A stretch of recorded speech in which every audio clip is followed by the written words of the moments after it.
Hello friends, welcome back to my YouTube channel baby step tutorials. आज जो है हम सीआईबी के एवीएम का मॉड्यूल सी स्टार्ट करेंगे। अभी मॉड्यूल बी में 2-3 चैप्टर रह गए हैं, वो भी हम कंप्लीट करेंगे, पर मॉड्यूल सी स्टार्ट कर देते हैं। थर्टिकल है, इतना ज़्यादा उसमें कुछ करना नहीं है और मैं इसके नोट्स नहीं बना रही हूँ, मैं आपको बुक से इसके डायरेक्ट बता दे रही हूँ, ठीक है। क्योंकि इसमें थर्टिकल है, पूरा प्रैक्टिकल नॉलेज है। आपको जैसे नोट्स बनाने वाली कोई बात नहीं है, बस आपको 2-3 चीज़ें हैं जो दिमाग में रखनी है इसको करते टाइम, ठीक है।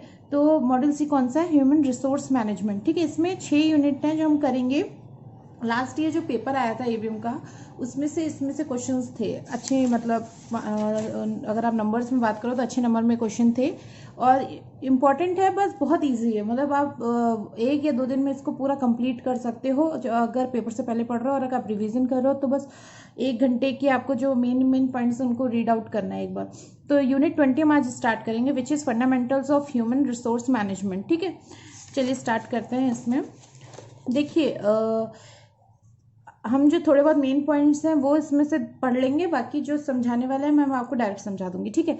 जैसे कि देखिए, अगर हम पहले हम सीधी सी बात करते हैं, ह्यूमन रिसोर्स मैनेजमेंट है क्या, हम इस चैप्टर में या इस पूरे मॉड्यूल में पढ़ेंगे क्या।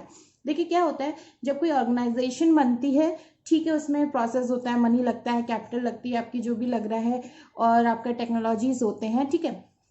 बट इनके थ्रू ही केवल एक ऑर्गेनाइजेशन नहीं चल सकती, एक स्किल सेट चाहिए होता है आपको। क्या होता है, मैन पावर चाहिए होती है। मैन पावर में आपकी क्वालिटीज भी देख, क्वांटिटीज की तो जरूरत होती है, ठीक है, इतनी क्वांटिटी होनी चाहिए, इतने ऑर्गेनाइजेशन में एम्प्लॉयज की जरूरत है, पर क्वालिटी वाइज क्या है, अगर एक क्वालिटी ज्यादा होगी तो वो 2 लोगों का काम कवर कर लेगा, इस टाइप से होता है ना।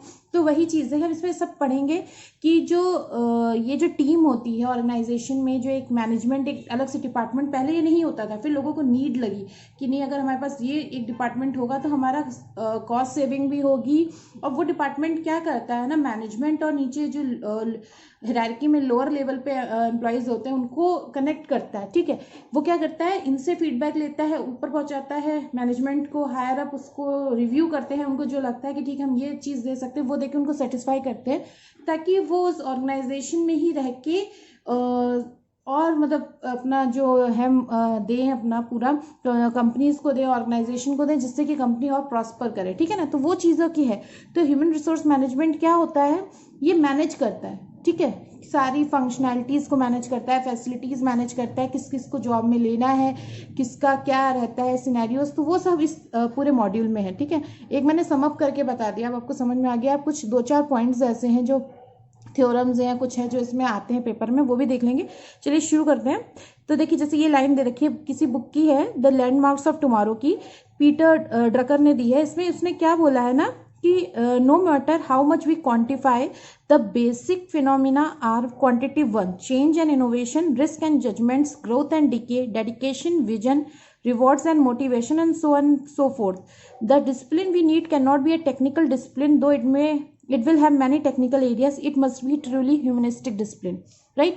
वही चीज मैं आपको बता रही थी कि क्वांटिटिव वन, ठीक है, कितना भी हम क्वांटिफाई करते हैं वो चीज़ अलग है, पर जो क्वालिटी होती है, मतलब ह्यूमन फिनोमिना जो होता है, ह्यूमन डिसिप्लिन जो होता है, आपके पास सारे रिस्क मैनेजमेंट्स हैं, सारे आपके पास टेक्नोलॉजीज हैं, लेकिन अगर आपने जो ह्यूमनिस्टिक रखा हुआ है, जो ह्यूमंस, जो आपके एम्प्लॉयज हैं, अगर वो प्रॉपर वर्क नहीं कर रहे हैं तो वो सब चीज़ बेकार हो जाती है, फिर वो किसी काम की नहीं रहती। तो क्वांटिटी के साथ साथ क्वालिटी इतनी इंपॉर्टेंट है, तो वो चीज़ इसमें बताएगी, ठीक है। बस एक है, हम एक जो जो इंपॉर्टेंट पॉइंट्स हैं उनको पढ़ते चलेंगे, ठीक है।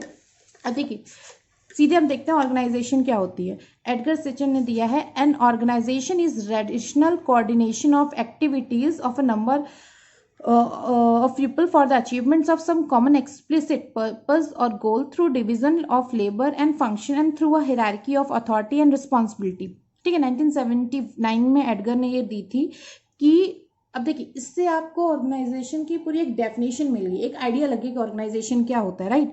मतलब उसने क्या बोला है कि ऑर्गेनाइजेशन क्या होता है ना, कि कोऑर्डिनेशन होता है कि उन लोगों का जो कॉमन गोल के लिए, कॉमन पर्पस के लिए एक साथ काम करते हैं, ताकि वो जो हमारा गोल हमने डिसाइड किया था, हमने बोलता हमें ड्रीम जॉब ये है कि हमें आगे चल के ये बनना है, ऐसे, तो जो कॉमन गोल के लिए वो उस ऑर्गेनाइजेशन में आए हैं, ठीक है, तो वो अचीव कर सके एक साथ, ठीक है ना।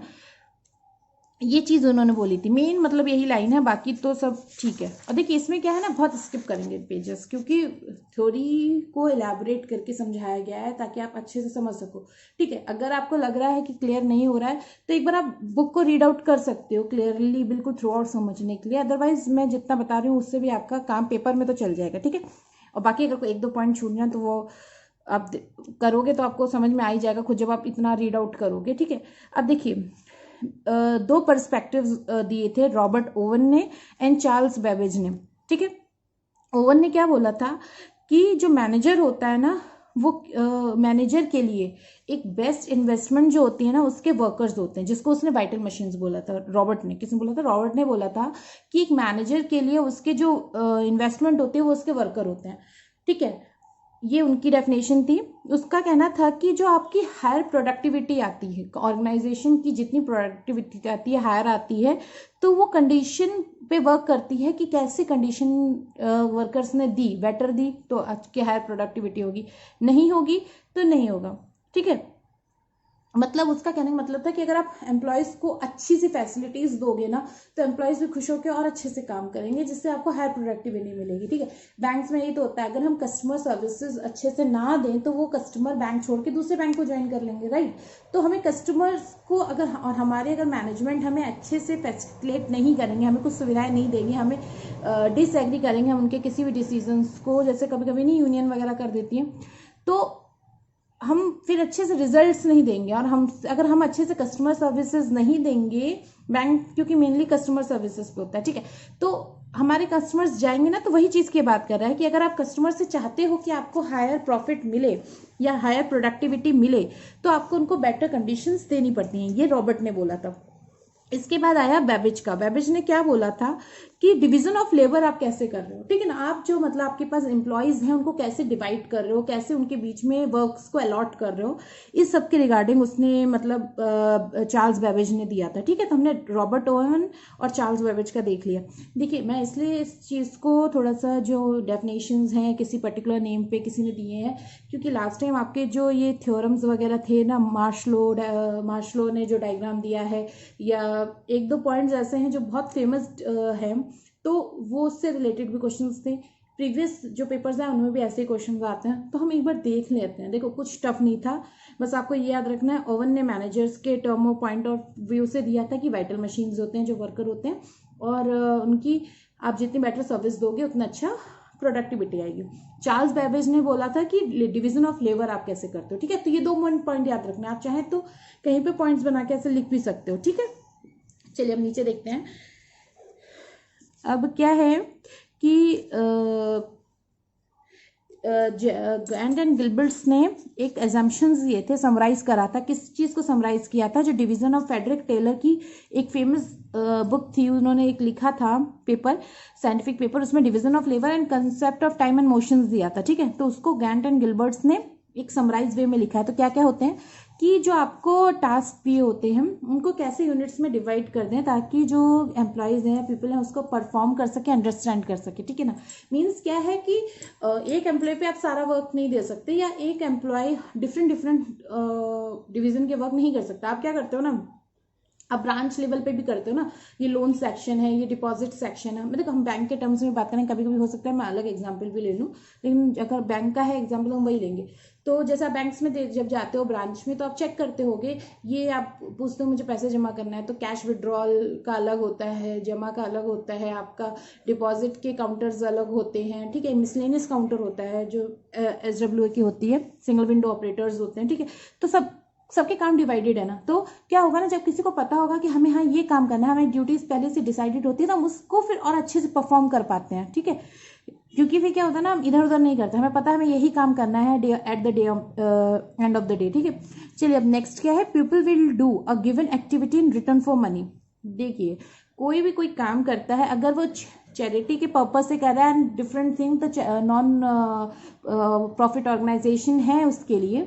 लेकिन अगर वो कोई ऑर्गेनाइजेशन में वर्क कर रहा है, इतनी मेहनत करके पढ़ाई करके ज्वाइन कर रहा है, तो ऑब्वियस सी चीज़ है वो उतनी मेहनत करता है कि उसे अच्छे से सैलरी मिले। ठीक है, आपके वेजेस अच्छे से आए, जो भी हैं, जिस टाइप की वो ऑर्गेनाइजेशन है, जिस टाइप का उसका परफॉर्मेंस है, आप जैसे देते हो, कैसे वो आपको डिविडेंड वगैरह दे रहा है, वो सब मतलब पैसे के लिए ही इंसान इतनी मेहनत करता है, ठीक है। तो आपको जो आपको रिवॉर्ड्स रखने हैं, सैलरी रखनी है, वो एक दिमाग में रखना है कि आप हमसे इतना काम करा रहे हो तो आपको इतना सैलरी देना है, ठीक है, वो चीज़ है। एंड सेकंड थर्ड उन्होंने समराइज किया था, people will have to do what is defined by the organisation and in turn by technology, ठीक है। तो क्या है, जैसे इसमें ये बोला गया है कि एक ऑर्गेनाइजेशन है, जैसे ये जरूरी थोड़ी है हर ऑर्गेनाइजेशन सारा काम करेगी, बैंक्स है, फाइनेंस से रिलेटेड है, हॉस्पिटल्स हैं, पेशेंट चेक करते हैं, कोई बीमारी होती है उस पर रिसर्च करते हैं, रिसर्च सेंटर्स हैं, ठीक है। आपका मतलब जो डिफरेंट डिफरेंट ऑर्गेनाइजेशन है, उनके गोल्स, उनके वर्किंग परफॉर्मेंस, उनके वर्किंग कल्चर सब डिफरेंट होता है। तो आपको लोगों को ये बताना है कि वो कौन सी टेक्नोलॉजी पे काम करेंगे, उनका हमारे ऑर्गेनाइजेशन का गोल ये है, तो आपको इस चीज़ को अचीव करने के लिए काम करना है। तो ये सब चीज़ें एम्प्लॉयज़ को समझाना बहुत ज़रूरी होता है, उनको उनका वर्क बताना बहुत ज़रूरी होता है, ठीक है। तो ये 3 चीज़ें समराइज की थी इन्होंने, ठीक है। चलिए बाकी इसमें इतना कोई है नहीं, मैंने तभी पहले से पॉइंट आउट कर लिया था आपके लिए, ठीक है। अब देखिए क्या है, ये जैसे दिया हुआ है कि आजकल की जो ऑर्गेनाइजेशन होती है किसमें वर्क करती है, बुक का लिखा है BUCA, volatility, uncertainty, complexity and ambiguity environment, ठीक है। मतलब आजकल की जो ऑर्गेनाइजेशन होती है उनका लिटिल रेलेवेंस होता है इस चीज़ से, ठीक है। अब चलिए नेक्स्ट देखते हैं, ये है हाथरॉन स्टडीज ने किया था, carried out by Elton Mayo at the Western Electric company during 1924-33। उन्होंने क्या बोला है कि is the landmark of the evaluation of management thought and human approach in management. ये किस चीज़ की बात हो रही है, HR ह्यूमन रिसोर्स की बात हो रही है। उन्होंने बोला था ये मतलब जो हाथरॉन स्टडीज आई थी वो एक लैंडमार्क थी, किस चीज़ के लिए, इवैल्यूएशन करने के लिए। वो बोलते हैं ना कि उस टाइम के बाद से ऐसा होने लगा, तो उसने मतलब बहुत इम्पॉर्टेंट बताया था कि ह्यूमन अप्रोच को कैसे आप ह्यूमन का अप्रोच कर रहे हो, ह्यूमन मैनेजमेंट कितना इंपॉर्टेंट है, ये चीज़, ठीक है। अब देखिए मैंने बोला था ना, Chris Argyris, Abraham Maslow, Douglas McGregor and Frederick Herzberg, इन सब ने जो ये डेफिनेशंस दी थी और मोटिवेशनल दिया था, इनका एक्चुअली मोटिवेशनल्स है, मार्शलो थ्योरम ऐसे करके, तो वो सब बहुत ज़्यादा इम्पॉर्टेंट रोल प्ले किया था ह्यूमन रिसोर्स मैनेजमेंट को इवैल्यूएशन करने में। मतलब हम बोलते हैं ना, इस मतलब इनकी वजह से आज लोग इस चीज़ को इतनी इम्पोर्टेंस दे रहे हैं, ठीक है। अब हमारा क्या है, the development of people management function, इसमें देखो आगे है यहाँ पे, ये बहुत इंपॉर्टेंट है, ठीक है, इसको हम समझेंगे क्या चीज़ है। कई हो सकता है आपको पेजेस ना दिखें क्योंकि मैं इतना पॉइंट आउट नहीं कर रही हूँ, क्योंकि मैं ज़्यादा बोलने में फोकस कर रही हूँ ना, तो आप मतलब बस जो मैं बता रही हूँ उस पर ध्यान दीजिए, क्योंकि मैं रिपीट करती जा रही हूँ, आपको बुक में सारा मिल ही जाएगा अगर रीड आउट करना, ठीक है। अब देखिए क्या लिखा था, although the fundamental activities involve in people management, कौन कौन सी चीज़ें होती हैं जो बहुत ज़्यादा हेल्प करती हैं। देखो रिक्रूटमेंट एंड सिलेक्शन, ठीक है, हमें पता होना चाहिए फंक्शनैलिटीज़ मतलब बहुत इंपॉर्टेंट है एचआर में से अगर आप कर रहे हो, HRD कर रहे हो, क्योंकि इसी से आप अपना एम्प्लॉयज़ ढूंढते हो ना, आप एम्प्लॉयज़ को रिक्रूट करते हो, उनको समझाते हो, तो ये प्रोसेस है पूरा कि आप पहले रिक्रूटमेंट करते हो। रिक्रूटमेंट सिलेक्शन मीन्स क्या हुआ, how do we select the right person, ठीक है। नेक्स्ट क्या हुआ, ट्रेनिंग एंड डेवलपिंग। अब क्या हुआ, आपने बंदे को चूज़ कर लिया, लेकिन कोई देखिए आप जो कॉलेजेस में पढ़ते हो, स्कूल में पढ़ते हो, और जब आप एक ऑर्गेनाइजेशन ज्वाइन करते हो बहुत डिफरेंस होता है, ठीक है। उसमें इवन आप मतलब सेम कोर्स करके निकले हो, जिस चीज़ के लिए आपने ज्वाइन किया जो ऑर्गेनाइजेशन, वो पढ़ाई करके भी निकले हो, तो भी वर्किंग कल्चर बहुत डिफरेंट होता है, ठीक है। तो हमें क्या करना होता है, उन्हें ट्रेनिंग देनी होती है, डेवलपिंग करना होता है, उनकी जो सेल्फ कॉन्फिडेंस है उसको डेवलप करना होता है उस पर्टिकुलर वर्क के लिए जो हम उन्हें असाइन करने वाले हैं, ठीक है। तो कैपेबिलिटीज़ बढ़ानी होती है, उनकी स्किल सेट बढ़ाने होते हैं, ठीक है। अब क्या होगा, थर्ड है परफॉर्मेंस अप्रेजल। अब मीन्स क्या हुआ, हमने ठीक है उनको ट्रेनिंग दे दी, सब कर दी, उन्होंने वर्क करना स्टार्ट कर दिया, अब हमें ये मेजर करना होता है कि वो जो काम कर रहे हैं उससे कोई रिजल्ट्स आ रहे हैं, कोई अचीवमेंट्स हो रही हैं, अप्रेजल करना होता है, ठीक है। उसके बाद क्या हुआ, रिवॉर्ड्स एंड कंपेंसेशन। अब देखिए अगर कोई एम्प्लॉयज़ बहुत अच्छे से काम कर रहा है, ठीक है, आपको कुछ अच्छी उसकी वजह से, उस पर्टिकुलर एम्प्लॉय की वजह से बहुत प्रॉफिट हो रहा है या पर्टिकुलर डिवीजन की वजह से प्रॉफिट हो रहा है, तो आपको उनको रिवॉर्ड्स और कंपेंसेशन देने पड़ते हैं, ठीक है।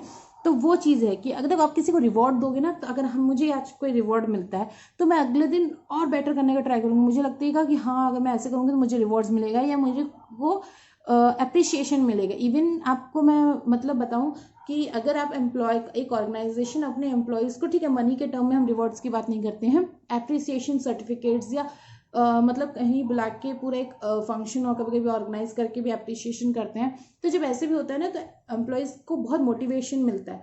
तो ये चीज़ें बहुत ज़रूरी होती हैं, ठीक है ना। तो वही चीज़ है। फिर क्या है, ये सब चीज़ें मतलब हो गया, ठीक है। अब देखो अदर, ये तो मेन थे। अब अदर कौन कौन से फंक्शंस हैं, मैन पावर असेसमेंट, ठीक है। अब हमें क्या होता है इसमें, हमें ये होता है कि हमारे पास जो है जितने एम्प्लॉयज़ हैं वो सफिशिएंट है नहीं है, तो हमें कितने और नंबर ऑफ एम्प्लॉयज़ चाहिए, उनके टाइप कैसे होने चाहिए, किस किस डिवीजन के लिए चाहिए, मतलब असेसमेंट कर रहे हैं हमारे पास मैन पावर जो है ऑर्गेनाइजेशन में, ठीक है। कैरियर मैनेजमेंट, अब क्या हुआ, हमारे पास जो एम्प्लॉयज़ आ गए, हम उनकी ग्रोथ कैसे करें, कैसे ग्रोथ करें उनको, मतलब कैसे और उनके करियर में आगे पहुंचाएं उनको, उनकी हायरार्की सेम ऑर्गेनाइजेशन में बढ़े, तो वो चीज़ हम मेंटेन करते हैं, ठीक है। सक्सेशन प्लानिंग, अब सक्सेशन प्लानिंग क्या होती है, मान लीजिए एक टाइम के बाद एक पर्टिकुलर लीडर जो ऑर्गेनाइजेशन में है, किसी डिपार्टमेंट में है, या कोई किसी भी हायरार्की के किसी भी लेवल में है, वो जब रिटायर होता है, छोड़ के जाता है, या उसकी वो प्रमोशन लेता है, तो उसके बदले जो नीचे हायरार्की में, लोअर हायरार्की में लोग होते हैं वो ऊपर आते हैं ना। तो वही चीज़ है इसमें कि कैसे हम सक्सेशन प्लानिंग करें, हम प्रमोट, देखिए हम जैसे अगर बैंक में बात करें, प्रमोशंस के एग्जाम रखते हैं, जो एम्प्लॉयज़ पास करते हैं उनको हम प्रमोशन देते हैं, ठीक है ना। तो वही चीज़ की बात हो रही है, ठीक है।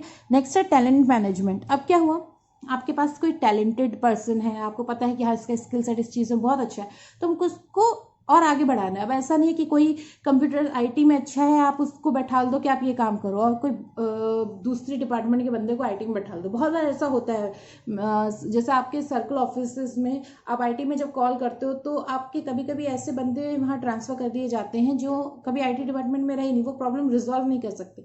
तो ये वेस्टेज ऑफ आपके पास मैन पावर जो है उसकी वेस्टेज है ना, वेस्टेज ऑफ मैन पावर है।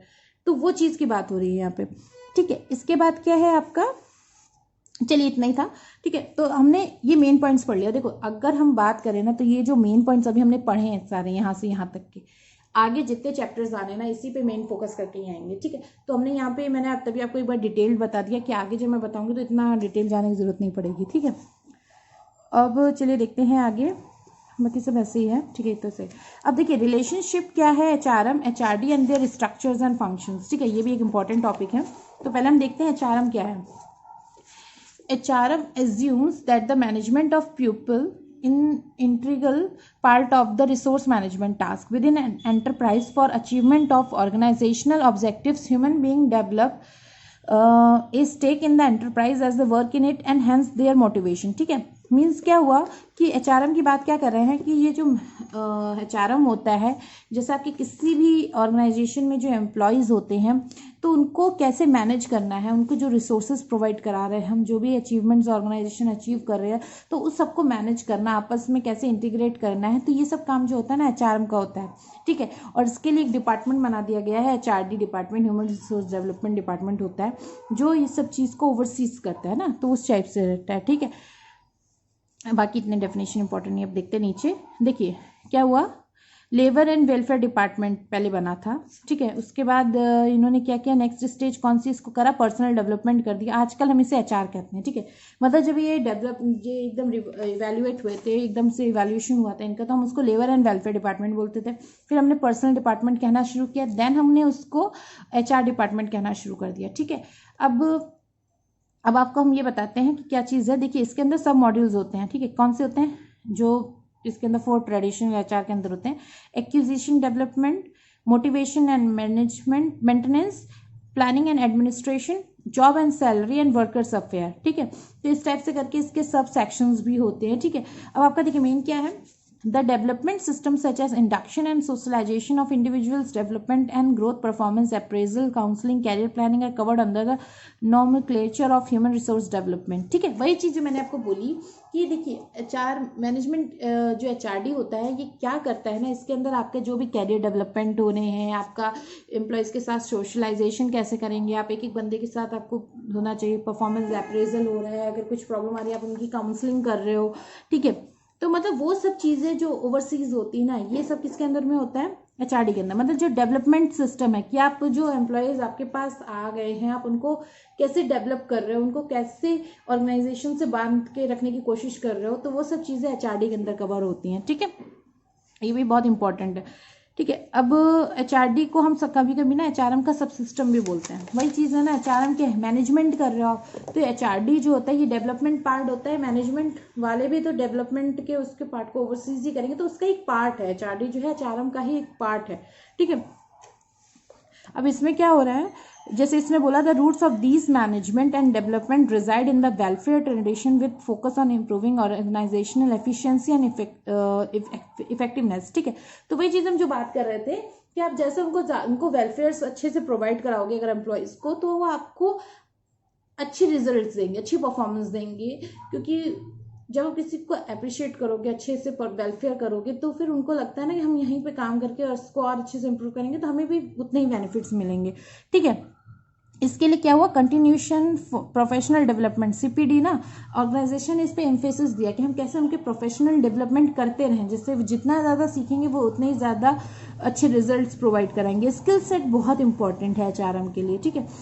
तो अब देखिए इसमें क्या है, HRM और HRD के बीच में जो फंक्शनल है, स्ट्रक्चर है, बिल्कुल सेम है। केवल कौन सा डिफरेंस होता है, अप्रोच एंड एम्फेसिस का। ठीक है, कैसे आपका अप्रोच हो रहा है, कैसे उसको एम्फेसाइज कर रहे हो, तो ये सब चीज़ें।